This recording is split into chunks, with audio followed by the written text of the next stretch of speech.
السلام علیکم میرے پاکستانیوں، جیسا کہ آپ لوگ جانتے ہیں کہ پنجاب میں ایک بہت انتہائی افسوسناک واقعہ پیش آیا ہے کہ کس طریقے سے 4 CCD اہلکاروں نے ایک فیملی کی کار کے اوپر کس طریقے سے گولیاں چلا کر ایک 9 سالہ بچی کو قتل کر دیا۔ اس بچی کا صرف قصور اتنا تھا کہ وہ بچی اپنے والدین کے ساتھ حج کرنے کے بعد صرف انہوں نے پاکستان آنا تھا۔ اس پوری بچی کا نہیں، اس پوری فیملی کا صرف یہ قصور تھا کہ وہ فیملی حج کر کے پاکستان صرف اس لیے آئی تھی کہ وہ اپنے رشتہ داروں سے ملنے کے بعد وہ آسٹریلیا واپس چلے جاتی۔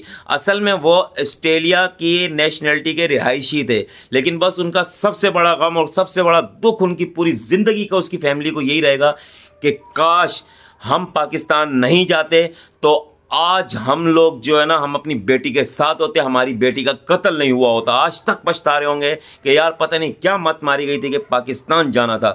اب دیکھتے ہیں کہ ہماری حکومت پاکستان اس فیملی کو انصاف دے پاتی ہے کہ نہیں دے پاتی ہے۔ میری نظر میں تو اس فیملی کو کسی صورت پاکستان سے انصاف نہیں ملے گا، لیکن ہاں، اگر آسٹریلیا کی حکومت نے پریشرائز کیا تو انشاءاللہ ان 4 CCD اہلکاروں کو ضرور سزا ملے گی اور لازماً سزا ملے گی۔